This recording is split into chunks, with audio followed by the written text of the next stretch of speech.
अगर आप भी चाहते हैं कि एसएस फिल्म्स मोतिहारी के ऑडियो वीडियो सबसे पहले आप तक पहुंचे, तो इस चैनल को सब्सक्राइब करें और साथ ही बेल आइकन को दबाना ना भूलें।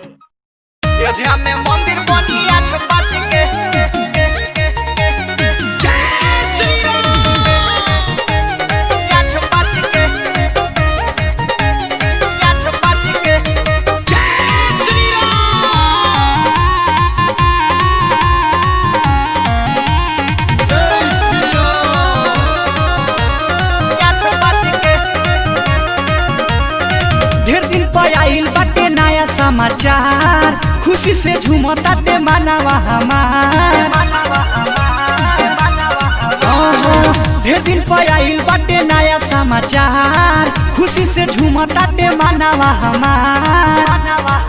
सुन खबर जरा तारे दुश्मन सोचे सोच के सब लोग जाइए के संगे नाच नाच के अयोध्या में मंदिर बनी 8-5 के। सब लोग जाइए के संगे नाच नाच के अयोध्या में मंदिर बनी 8-5 के। अयोध्या में मंदिर बनी 8-5 के।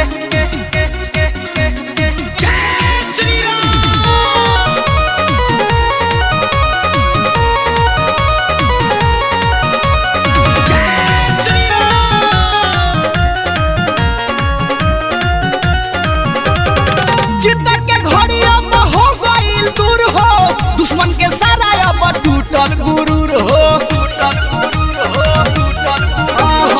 चिंता के घड़ी अब हो गइल दूर हो। दुश्मन के सारा अब टूटल गुरूर हो। एही खुशी में कमर मोरा लच लच के सब लोग जाइए के संगे नाच नाच के अयोध्या में मंदिर बनी 8-5 के। सब लोग जाइए के संगे नाच नाच के अयोध्या में मंदिर बनी 8-5 के। अयोध्या में मंदिर बनी 8-5 के।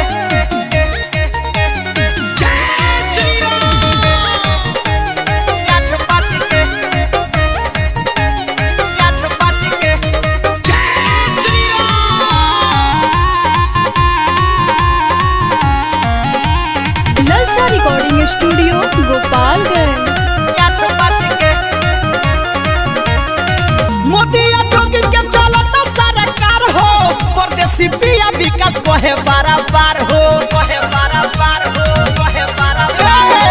मोदी जोगी के चलता सरकार हो, कहे प्रियांशु धीरज बात बार-बार हो। दीवाकर अभिषेक कहेले रह बच बच के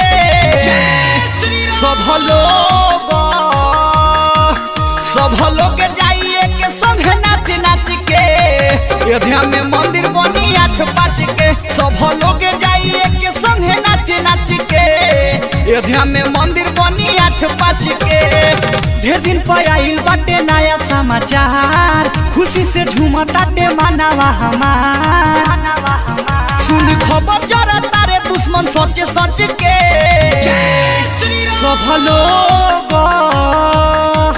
सब लोग जाइए के संगे नाच नाच के अयोध्या में मंदिर बनी 8-5 के। सब लोग जाइए के संगे नाच नाच के अयोध्या में मंदिर बनी 8-5 के।